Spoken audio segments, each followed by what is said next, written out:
بسم الله والصلاة والسلام على رسول الله وعلى آله وصحبه أجمعين الحمد لله ربي اشرح لي صدري ويسر لي أمري واحلل عقدة من لساني يفقهوا قولي. Bienvenue à tous, marhaba.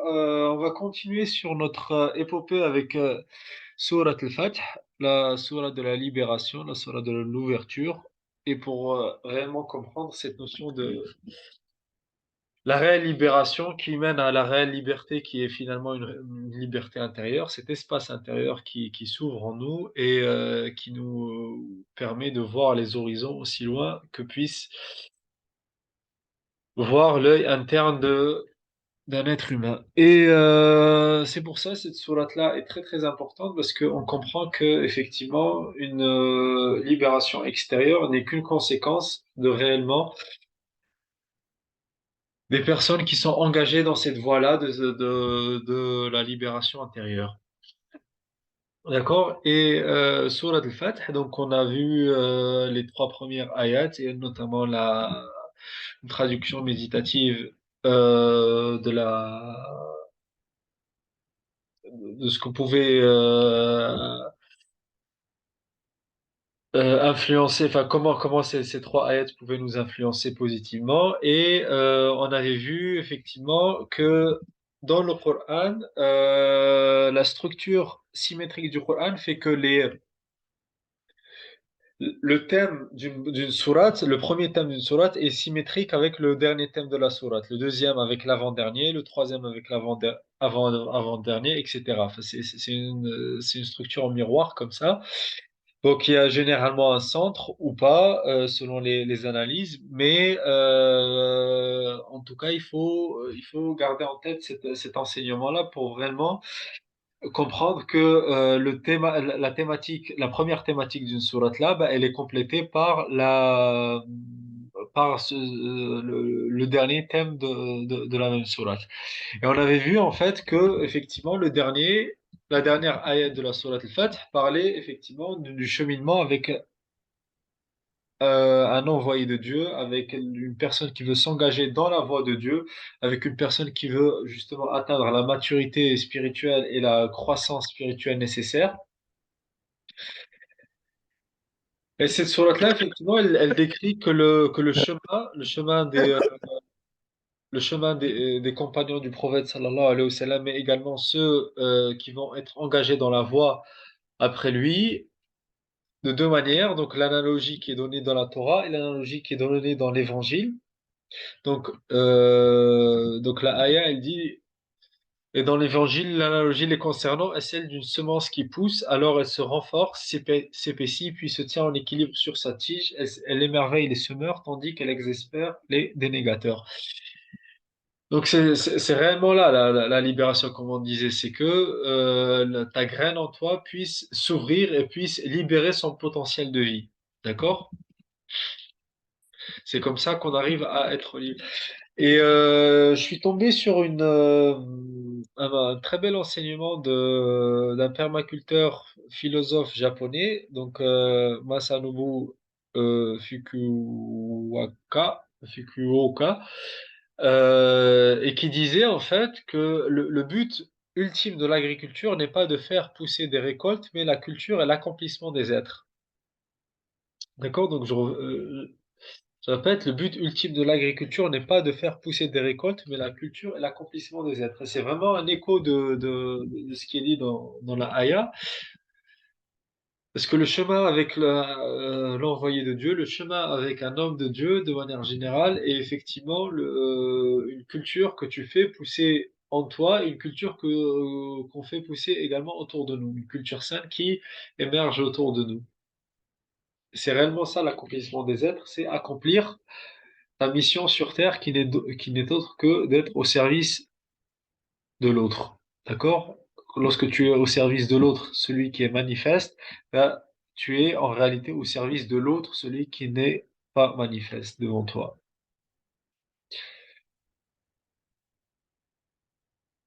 Et donc, on voyait à travers cette sourate-là les différents enseignements qu'on pouvait voir de ce cheminement de libération. D'accord?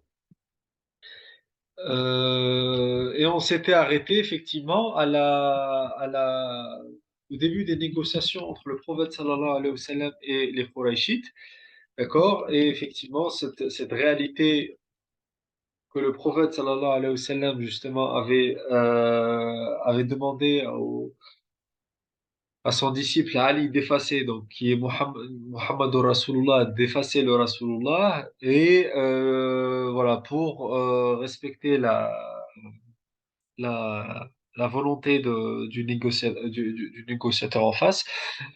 Mais finalement, on a vu que ce n'était pas une histoire de est-ce qu'on va garder un slogan ou pas.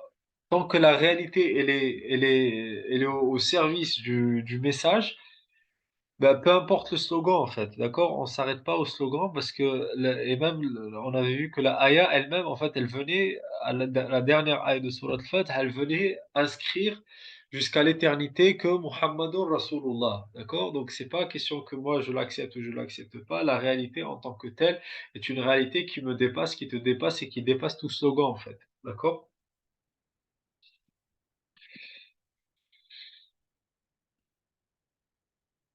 Euh, Voilà, c'est ce qu'on on s'était arrêté à ce niveau-là. On avait dit que effectivement, bah, le message, d'accord, donc on est au service d'un message, on est au service d'une voix, on est au service d'un modèle à offrir au monde, d'une alternative à offrir au monde, d'une réalité, la réalité même du monde.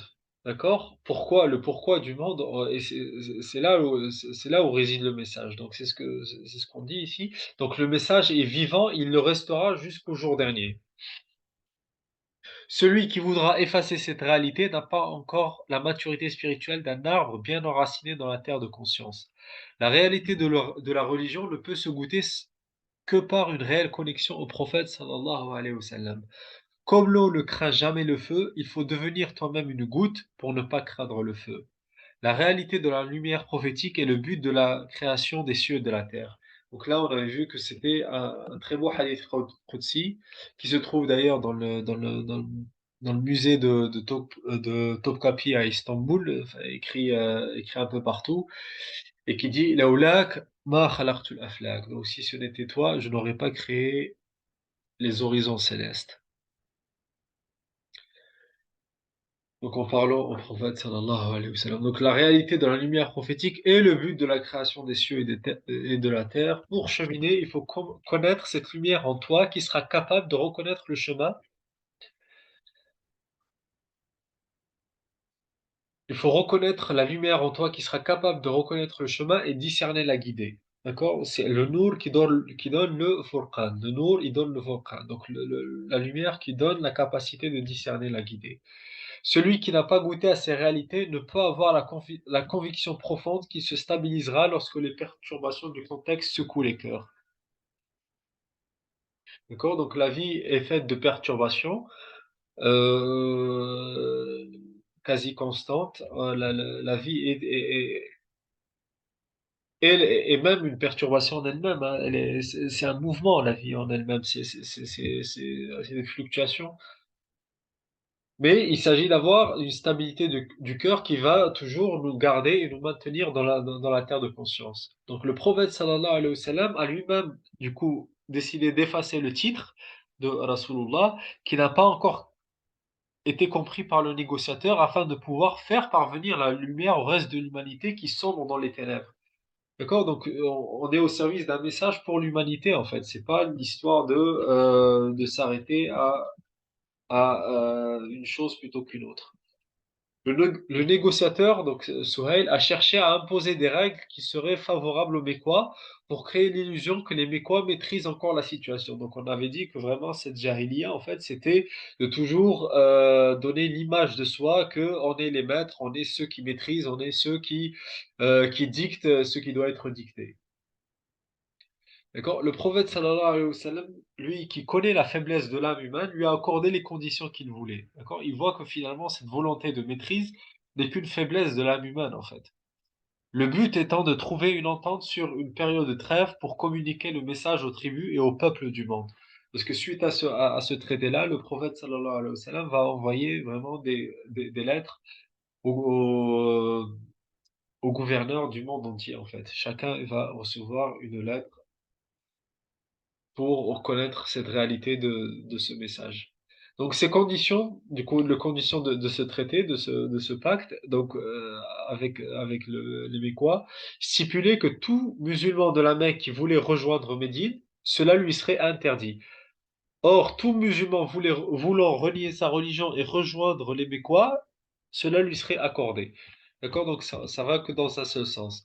Pour les Mécois, et particulièrement ceux qui ont vécu le traumatisme de torture des années mécoises, ainsi que la difficulté de l'émigration vers Médine, donc les Muhajirun, afin qu'elle devienne un refuge et un repère pour les musulmans, cela éveillait et touchait leur histoire personnelle. D'accord? Parce qu'ils se disaient que nous-mêmes, on a vécu en fait la difficulté de l'émigration pour que justement puisse émerger un refuge pour tous ceux qui voudraient émigrer et trouver un refuge auprès de nous.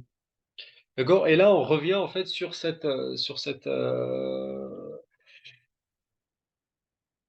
euh, voilà, sur cette bonne volonté qui a fait d'eux en fait vraiment les personnalités nobles qu'ils étaient vraiment de se sacrifier nous-mêmes pour offrir un refuge à autrui. Ayant vécu et vu la cruauté des Mécois, cela leur aurait été trop difficile d'accepter de ne pas accorder refuge à un musulman qui arriverait jusqu'à eux après s'être échappé des prisons mécoises. D'accord? Donc quelqu'un qui s'échappe de chez eux et il vient et trouve refuge chez nous, ben on lui dit, ben non, tu peux pas. Pas à ce qui leur paraissait comme l'acceptation d'une injustice et une soumission à un ennemi qui torture les nôtres et cherche à combattre la religion par tous les moyens, des compagnons avaient un cœur en feu pour leurs frères. Le noble compagnon Omar est venu pour discuter la décision du prophète sallallahu alayhi wa sallam. Ce dernier lui a fait comprendre que c'est un moment d'alignement qui est demandé sans satisfaction du mental. D'accord? Donc Omar, radiallahu anhu, vient et commence à discuter avec le prophète sallallahu alayhi wa sallam sa décision. Pourquoi? Parce que le mental n'arrive pas à discerner qu'est-ce qui se passe. Alors que ce qui est offert ici, en fait, c'est une occasion pour prendre le dessus sur son propre mental. C'est pas question de est-ce que je comprends, est-ce que je comprends pas ce qui se passe, c'est est-ce que je reste aligné ou je reste pas aligné. Le noble compagnon Omar radiallahu anhu s'est ensuite dirigé vers Abu Bakr pour essayer de comprendre ce qui se passait. Abu Bakr lui fait comprendre qu'en ce moment, seul l'alignement avec force avec le prophète sallallahu alayhi wa sallam pouvait le sauver. D'accord? Nous voyons qu'Abou Bakr a également su garder sa lucidité et faire preuve d'une maturité de mental dans une situation critique. Donc on avait vu que celui déjà qui avait gardé sa pleine présence, c'était Ali radiallahu anhu. Et là, on voit également que Abou Bakr garde sa lucidité et fait preuve d'une maturité devant vraiment une situation qui était entre guillemets la plus critique pour des gens qui ont, voilà, qui ont combattu, qui ont voulu donner leur vie pour justement avoir, pour voir et avoir la justice et voir la justice régner. Ben, finalement, là, on leur demande d'accepter ce qui va à contre-valeur, en fait. Enfin, selon eux, bien sûr, mais la réalité est tout autre. Pendant la signature du pacte de paix universel, arrive au camp des musulmans un compagnon, Abu Jandal, d'accord, qui a réussi à s'échapper de sa prison à la Mecque pour rejoindre les musulmans avec l'espoir de pouvoir être sauvé de son malheur. Or, Abu Jandal était le fils même du négociateur Souhail, donc, qui était en train de signer le pacte en même temps. Et du coup, qui a refusé de signer s'il ne repartait pas avec son fils. D'accord? Donc, Abu Jandal arrive encore avec ses chaînes dans les bras. Et Souhail, son père, décide de ne pas de ne pas le laisser de repartir avec lui. D'accord? Et les compagnons, en voyant son état, ont ressenti un effondrement face à l'image de leur frère torturé dans la prison de son père. Le prophète sallallahu alayhi wa sallam a demandé à Souhail de lui accorder Abu Jandal comme un signe de bienveillance entre les parties, d'accord? Comme une espèce de cadeau, en fait. Voilà, comme lorsque tu signes un traité avec quelqu'un, ben, il y a un signe enfin, il y a généralement un cadeau qui est offert ou un signe de bienveillance. Et du coup, le prophète sallallahu alayhi wa sallam demandait en fait que Abu Jandal reste avec eux comme signe de bienveillance entre les parties et il lui redemanda, mais voyant que Souhaïl s'obstinait à refuser, alors, subhanallah, regarde, le prophète sallallahu alayhi wa sallam a beaucoup plus de rahma que le père même d'Abu Jandal. Il lui demande alors qu'il lui promette de ne pas le torturer. Et le prophète sallallahu alayhi wa sallam partagea des mots de consolation à Abu Jandal et demande qu'on transmette le message aux autres prisonniers de la Mecque. Une fois le contrat signé, Souhail repartit avec Abu Jandal, laissant les compagnons dans leur effondrement devant l'image de leur frère, en larmes, dans un état qui restera gravé dans leur mémoire. Eux qui étaient prêts à mourir pour Uthman au nom du tous pour un et le un, avec un U majuscule, le un pour tous, voyaient que leur cœur se déchirait avec le retour d'Abu Jandal. Une fois que les deux personnes se sont éloignées dans le mirage du désert, le prophète sallallahu alayhi wa sallam a demandé pour clôturer cette marche par la même symbolique que celui du pèlerinage. Les rituels en question sont l'offrande d'un animal pour remémorer le sacrifice abrahamique et se couper les cheveux pour symboliser un renouveau. D'accord? Comme disent les soufis, fil mawti hayat. D'accord? Fil mawti hayat. Dans la mort se trouve la vie. Donc il y a ces deux aspects, d'accord, d'offrir l'animal en offrande pour justement le sacrifice abrahamique, remémorer le sacrifice abrahamique, et ensuite le renouveau à travers les cheveux qu'on laisse partir. Et ça, subhanallah, là, c'est le cheminement. Tout le cheminement, il est là, en fait. Vraiment, tout le cheminement, il est là. C'est laisser partir pour revivre, en fait. Ce qu'on appelle également le nafi ithbat, également le négation, affirmation, négation de toute autre chose et l'affirmation par le réel et du réel. Or, les compagnons sont encore sous le choc des événements passés, particulièrement le déroulement de la fin de la négociation, avaient encore l'image mentale de leur frère et n'arrivaient pas à rationaliser la situation. Le prophète sallallahu alayhi wa sallam leur demanda 3 fois de clôturer leur marche par les rituels du pèlerinage. Face à cette, face à cette situation critique, avec ceux qui ont été décrits comme la communauté de nous avons entendu et nous avons obéi, Sami'ana wa ata'ana, le prophète sallallahu alayhi wa sallam est rentré consulter notre mère Salama, donc son épouse Salama. Donc Salama radiallahu anha a réussi à donner victoire, donc c'est par elle vraiment que ces 1400 ont pu avoir la victoire sur le mental en fait, sur leur propre mental. C'est par la sagesse de cette femme que l'islam a connu la plus importante des ouvertures que l'humanité ne connaîtra jamais sur terre. Elle qui avait tellement souffert durant sa vie, offrira le biais de la guérison à ces héros qui ont marché face à tous les dangers. Le pouvoir de l'amour du prophète sallallahu alayhi wa sallam ne peut guérir une personne bloquée dans son mental. Salama, qui avait connu l'école de la vie par les coups durs, avait compris que derrière toute cette souffrance, l'ouverture n'est que plus fabuleuse. Elle dit au prophète sallallahu alayhi wa sallam de sortir et d'accomplir les rituels, d'accord, les rituels qu'il avait demandés. Et voir le bien-aimé réaliser son offrande, et voir la beauté et la conscience avec laquelle le prophète sallallahu alayhi wa sallam accomplit ses œuvres, comme des chefs-d'œuvre, se rappeler qu'il est le porteur de l'héritage abrahamique, toutes ces images allaient éveiller leur émotionnel.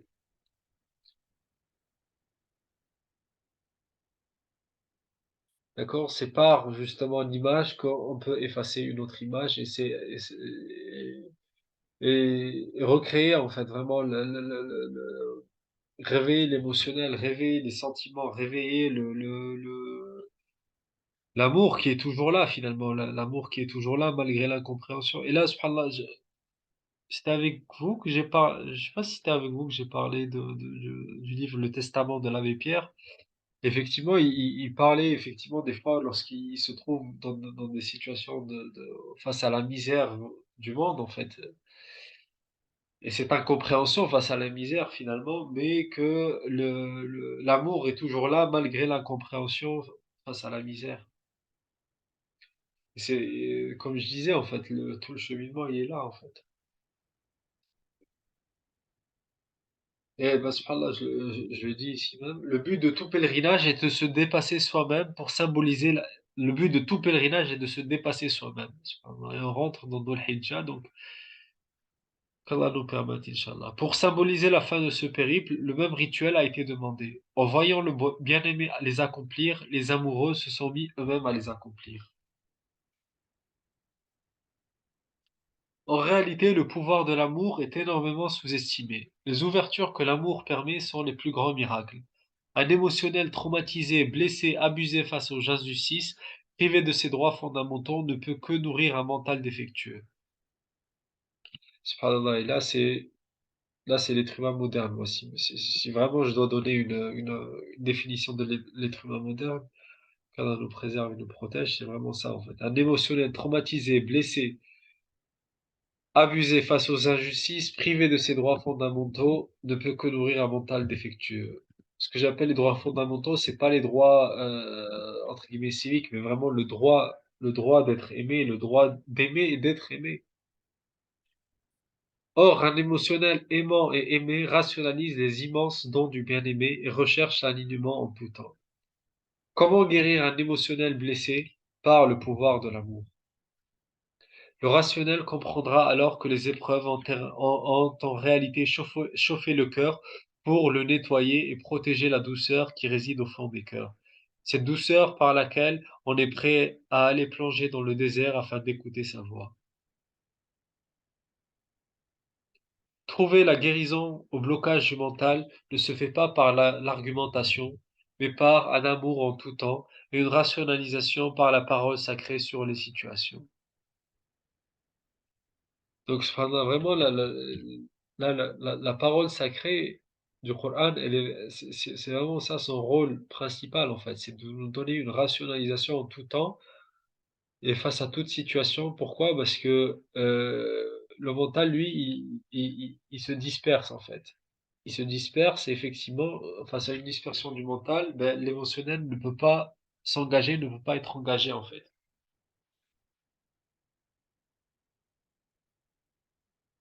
Donc celui qui arrive à dépasser son mental pour donner victoire à l'amour du prophète sallallahu alayhi wa sallam et à la mission pour laquelle il a été envoyé, cela est la libération et l'ouverture claire. Al-Fath al-Mubin.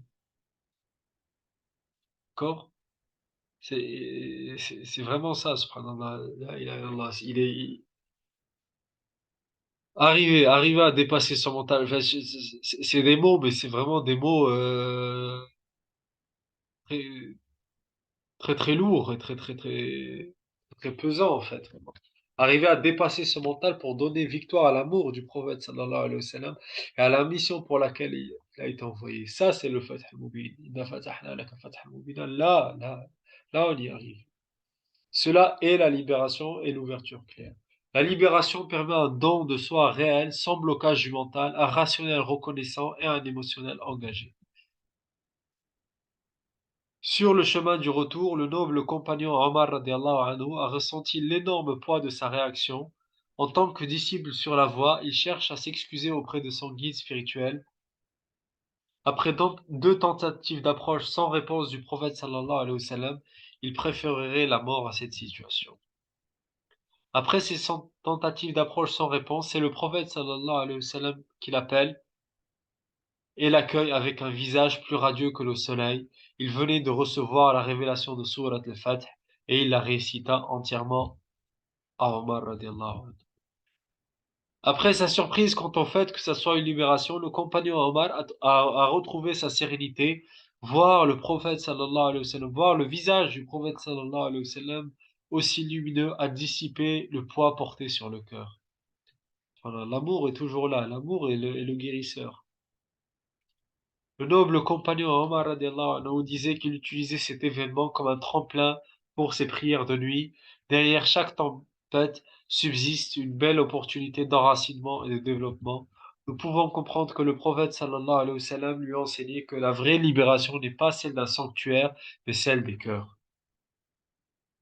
Même un sanctuaire aussi sacré que la Kaaba, ce n'est pas ça la vraie libération, c'est la libération des cœurs.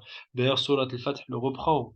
Elle dit فَجَعَلَ مِن دُونِ ذَلِكَ فَتْحًا قَرِيبًا. Donc le fath de Makkah qui va arriver après, en fait, c'est un fath دُونَ ذَلِكَ. Donc c'est un dos, c'est vraiment de conséquences secondaires. D'accord? C'est pas le fath principal, en fait. C'est un fath secondaire de conséquences, en fait.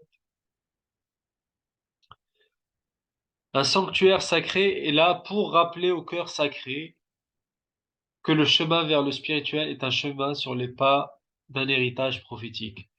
Pour pouvoir suivre l'héritage prophétique, il faut que l'amour soit le fondement de notre vécu, car il a été le fondement de notre existence. Il faut que notre sentiment d'appartenance, notre mission de vie, notre guidée soit lié au nom divin Ar-Rahman, Ar-Rahim, le tout rayonnant d'amour, celui qui crée et qui maintient les liens d'amour. Commençons alors Surat Al-Fath. Et là, je demanderai à...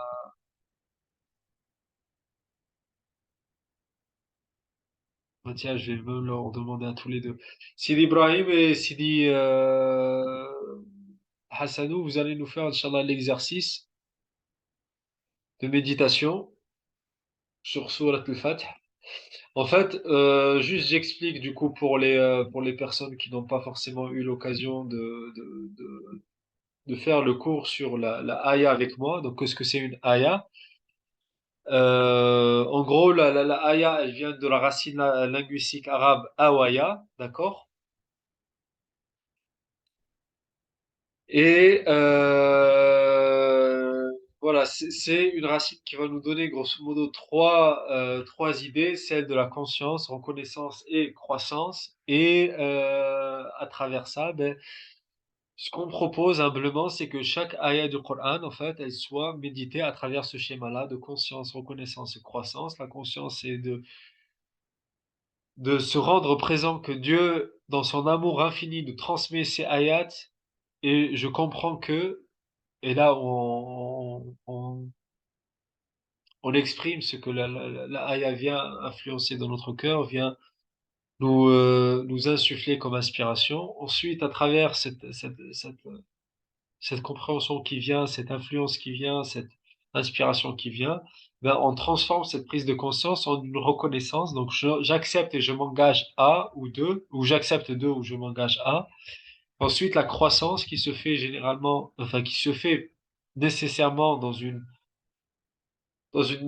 culture collective, dans une conscience collective, ben, on demande Ihdina Sirat al-Mustaqim. Donc, je demande à Dieu de me guider pour effectivement maintenir mon engagement et me venir en aide dans mon cheminement. Donc, Haya Bismillah, qui c'est qui veut commencer, Brahim ou Hassan? Peu importe. Allez, Bismillah, c'est Ibrahim, vas-y, on t'écoute. Donc, Bon, sur Al-Fatiha. Si tu veux relire la traduction méditative et ensuite faire l'exercice, ou si tu veux, même allez, à partir du cours, ce qu'on a vu peut-être aujourd'hui. Bismillah ar-Rahman ar-Rahim. Ô mon serviteur, sois confiant et rassuré sur le fait que j'ai ouvert pour toi de grands horizons, de grands espoirs afin de te délivrer de tout ce qui t'éloigne et t'attire loin de moi, et de rendre parfaites et ininterrompues les faveurs que je ne cesse de te donner. Regarde et prends la route vers ces grands horizons. Ils t'ouvriront et te donneront le cap du chemin qui te mènera à moi, celui qui te conduira à la victoire réelle et manifeste que nul ne pourra contester, le chemin de la floraison éternelle de ton cœur. Dieu, dans son amour infini, nous transmet ses ayats et, et je comprends que, et je comprends que les réalités sont intérieures et que les libérations sont intérieures.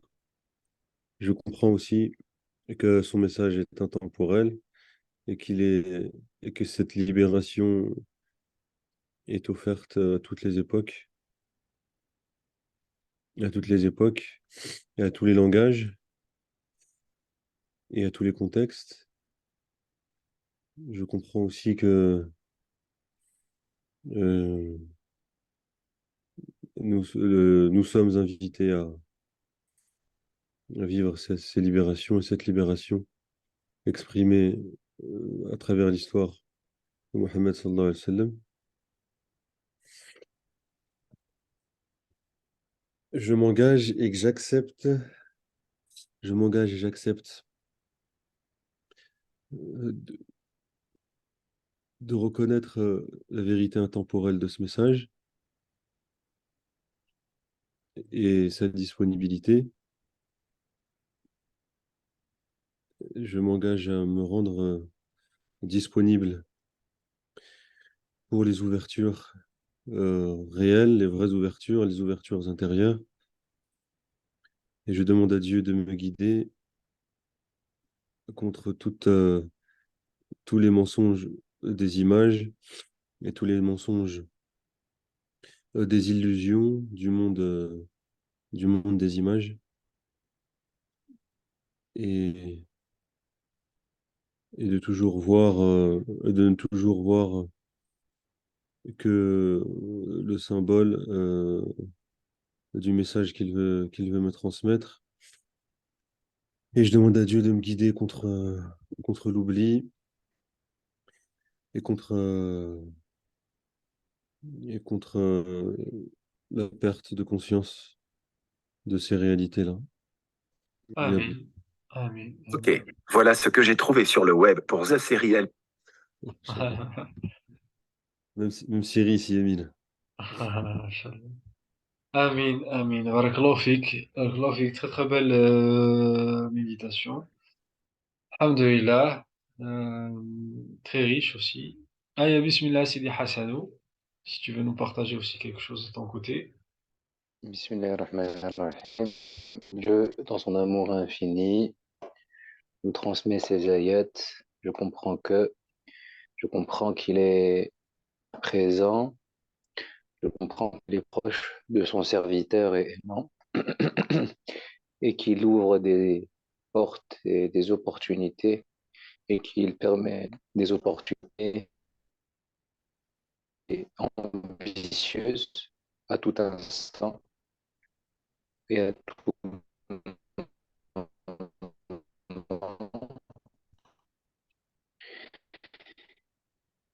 Et notamment dans les moments les plus critiques et les moments les plus urgents. Je m'engage et j'accepte moi et je demande à Dieu de me guider pour être et rester déterminé lorsque, en empruntant cette voie, même si d'apparence, il y a une part en moi qui ne l'accepte pas et qui ne la comprend pas. Amin. Amin, amin, amin, amin. Barakallahu fik. Barakallahu fikum les frères, merci beaucoup. Euh, Oui, je voulais aussi donner une autre méditation aussi qui rejoignait ça, le, le thème en tout cas de cette sourate-là qui nous parle et qui nous ouvre la voie du cheminement. Une méditation de Hamdi Ben Aïssa qui disait, donc en parlant du prophète sallallahu alayhi wa sallam, il disait, c'est son histoire qui compte, pas la tienne, c'est sa vie qui compte, pas la tienne, c'est sa biographie qui compte, pas la tienne, c'est sa victoire qui compte. D'accord? Là, on est en plein dedans. Là, c'est sa victoire qui compte, pas la tienne. D'ailleurs, Surat al-Fatiha dit هو الذي أرسل رسوله بالهدى ودين الحق ليظهره على الدين كله. D'accord? C'est pas votre victoire, mais c'est sa victoire. Qui compte pas la tienne, ni la vôtre. Ne te soucie pas trop de ton histoire. Deviens un amoureux et donne-toi au bien-aimé, comme les compagnons l'ont fait en leur temps. Et là, sa victoire deviendra ta victoire. Son héritage deviendra ton héritage. Ta renaissance sera alors un écho, une résonance de, de sa naissance. Donc, effectivement, comme on disait aussi la fois dernière, le pèlerinage dans le symbolisme de la renaissance, non, voilà, si on devait quelque part résumer un peu la leçon de Surat al-Fath, c'est dans ces lignes-là, Inch'Allah. On va les relire vraiment pour les méditer ensemble, chacun de qui puisse s'en imprégner. Donc c'est son histoire qui compte, pas la tienne, c'est sa vie qui compte, pas la tienne, c'est sa biographie qui compte, pas la tienne, c'est sa victoire qui compte, pas la tienne. Ne te soucie pas trop de ton histoire, deviens un amoureux et donne-toi au bien-aimé, comme les compagnons l'ont fait en leur temps, et là sa victoire deviendra ta victoire, son héritage deviendra ton héritage, ta renaissance sera alors un écho, une résonance de sa naissance. Vous vous rappelez, on avait aussi parlé de la naissance, lorsque le prophète sallallahu alayhi wa sallam avait fait le lien avec l'éléphant, de l'année de l'éléphant, à Amel-Fil, d'accord? Il disait Habasa Habisul Fil, le fait que sa chamelle elle soit arrêtée à cet endroit-là, c'est par la même, c'est par la même force qui a arrêté l'éléphant, l'année de l'éléphant. Donc on est vraiment en plein, en, en plein cœur du sujet ici. Voilà, je sais pas, Inch'Allah, s'il y a des retours, s'il y a des questions, si vous voulez qu'on revienne sur quelque chose en particulier. Voilà, Surat al-Fath, en tout cas, elle est le contexte de révélation, on l'a vu du coup ensemble. On va voir, Inch'Allah, si la semaine prochaine, on peut travailler sur le Fath ensemble, du coup, vraiment voir, pas forcément un tafsir de manière classique, mais j'ai une idée de comment présenter la sourate pour qu'elle, voilà, nous soit accessible comme des méditations qui peuvent nous enrichir. Mais en tout cas, voilà, sur le contexte de révélation de Surat al-Fath, là, on l'a vu ensemble. Voilà, j'ouvre la parole pour celui qui voudra nous partager quelque chose ou qui souhaiterait revenir sur quelque chose.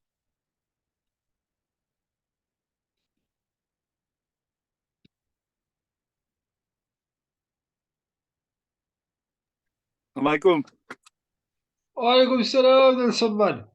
Ah, Déjà, tout le monde, j'espère que tout le monde va bien. En tout cas, marhaba, Sidi.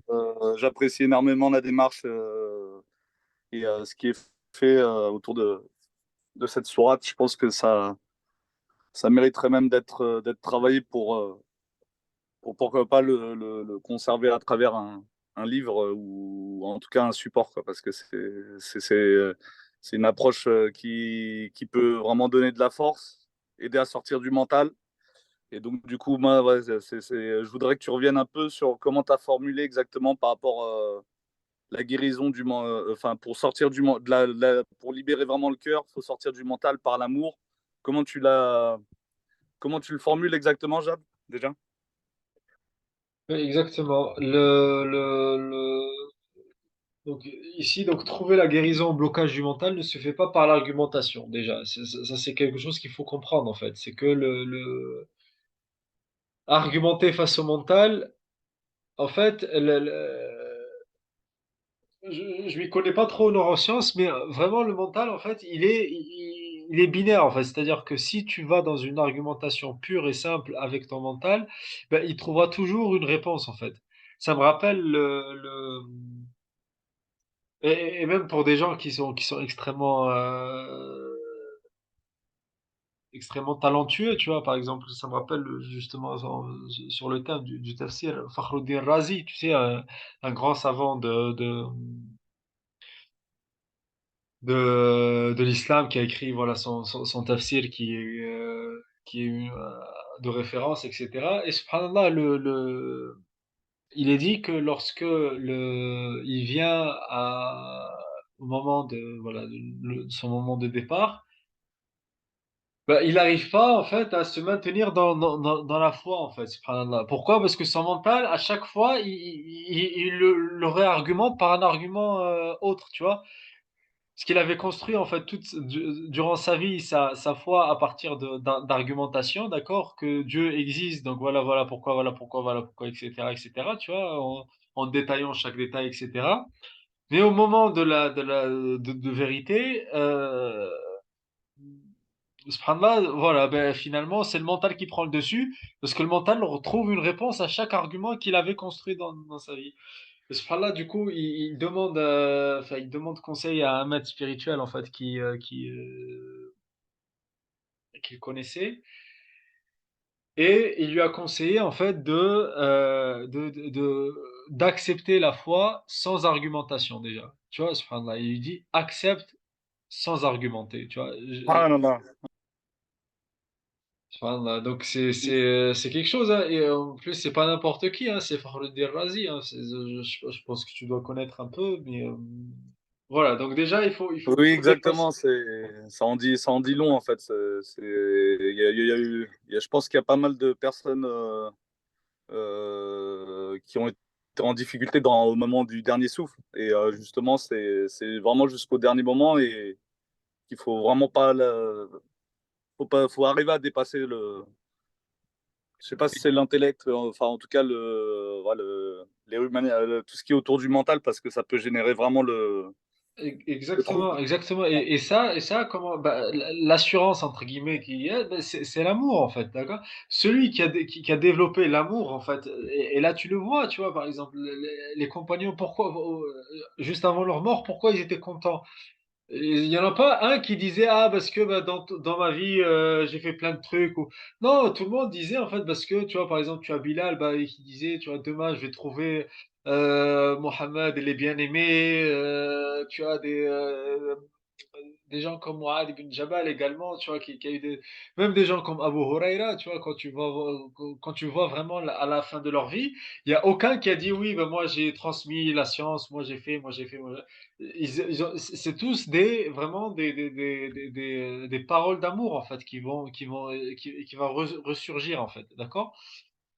Et ça, c'est pourquoi? Parce que ça a été leur cheminement dans la vie, même si voilà, cette génération-là on voit pas particulièrement, tu vois, on n'arrive pas à lire, enfin, on peut lire celui qui sait lire, mais on n'arrive pas forcément à lire, en fait, voilà, quand on va lire leur vie, on va pas forcément discerner, en fait, qu'est-ce qui se passe, sur quoi ils travaillent au fond d'eux. Mais subhanallah, quand tu vois, en fait, les moments de fin, en fait, c'est des moments extraordinaires, en fait, tu vois. Et ça sort pas de nulle part. Cette graine-là, elle pousse pas en un jour, en fait. Donc c'est ce qu'ils ont travaillé toute leur vie. D'accord? Pourquoi? Parce qu'ils ont cultivé et arrosé cet arbre d'amour en fait qui était en eux et pour donner victoire à l'amour du prophète sallallahu alayhi wa sallam et l'amour de Dieu et l'amour de la mission. D'accord? Et c'est comme ça en fait vraiment que cette graine d'amour-là qui va libérer son potentiel et va s'ouvrir. Et elle va toujours parce que l'esprit en soi, et il est généreux en soi, tu vois? Il est dans le don constant. D'accord? Mais à partir du moment où tu as des blocages du mental, moi le premier en fait, vraiment, je vois en fait, vraiment sur certains aspects de ma vie où j'ai pas encore réussi à dépasser certains aspects, voilà, d'un point de vue mental, à cause d'un traumatisme, à cause ben, j'arrive pas à être dans le don réel en fait de moi-même vis-à-vis de cette question, tu vois? Euh, Alors, alhamdoulilah, voilà, sur les choses, notamment, tu vois, sur les choses que je vois, tu vois, que j'arrive le mieux à donner de moi-même, à partager, à vraiment être moi-même, c'est vraiment la chose qui émane du cœur, qui émane vraiment de l'émotionnel engagé. Effectivement, là, sur l'histoire particulièrement de Surat al-Fath, ben, parce que Dieu, lorsqu'il donne une qualité, il donne, je dis pas son défaut, mais sa responsabilité. Tu vois, là, on a l'exemple même, tu vois, de Omar radiallahu anhu, pour qui, tu vois, la justice est une valeur suprême pour lui. Effectivement. Mais du coup, ça a été bénéfique, en tout cas, tout au long de la sira du prophète, sallallahu alayhi wa sallam, etc. Mais du coup, là, ce moment-là, c'est un moment de croiser des chemins où c'est pas ta valeur ou toi-même en fait. Enfin, quand on dit valeur, c'est quoi la valeur? C'est ce qui te définit toi en réalité. Ben, là finalement, est-ce que la réalité, ben, il y a un autre hadith en fait qui va dans ce sens-là, c'est que je t'aime plus que moi-même. Il dit, lorsque le Omar dit, je t'aime plus que mes enfants, ma femme, mes biens, etc. Mais il lui dit, pas plus que moi-même. Et là, on est sur le terrain. Là, on est sur la réalité en fait. D'accord? Là, Ouais, est-ce que magnifique, ouais, effectivement. Ouais, je pensais aussi à ce hadith tant que vous m'aimerez pas plus que vos biens, et c'est pas encore ça, quoi. Ouais. et c'est vraiment ça en fait, tu vois, parce que l'amour, c'est pas quelque chose de simple en fait, tu vois, c'est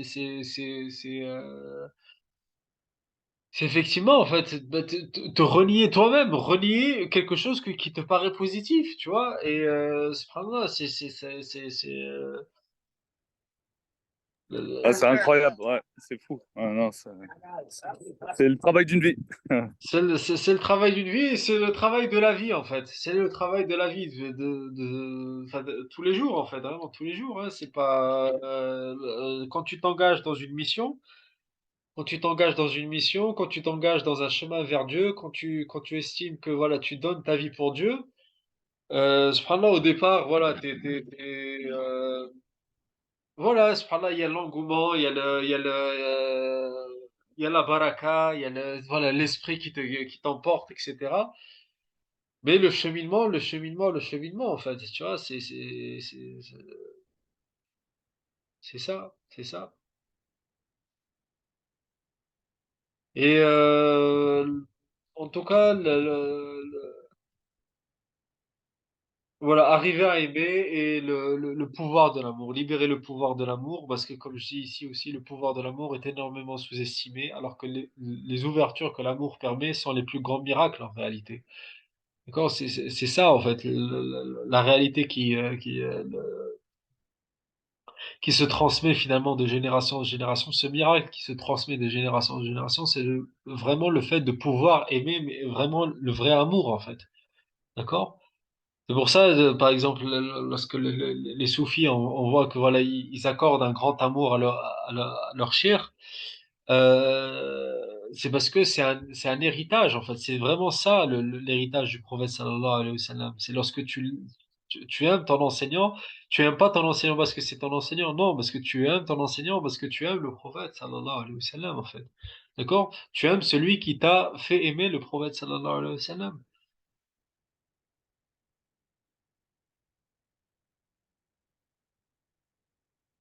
Par contre, si Jade. Oui, Yacoub aussi, oui, Yacoub. Mais je sais pas s'il y a un autre retour, Inch'Allah, s'il y a Je autre prendrai chose.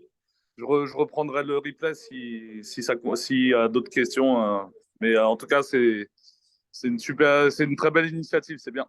Ça, ça, ça m'aide à à avoir cette sourate, le message essentiel, quoi. Donc, c'est bien. Merci à toi, merci à tout le monde, et puis qu'Allah Barakallahu vous fik. bénisse. À bientôt, Inch'Allah. Amin. Salam alaikum. Amin. Salam. Yacoub, salam.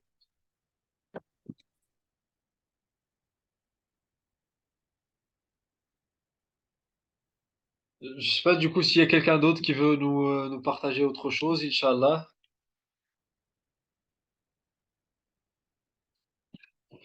Voilà, bah sinon, bah, on va s'arrêter là. Alhamdulillah. Wa subhanakallahumma wa bihamdik. Nashhadu an la ilaha illa anta. Nastaghfiruka wa natubu ilayk. Subhana rabbika rabbil izzati amma yasifun. Wa salamun ala al-mursalin.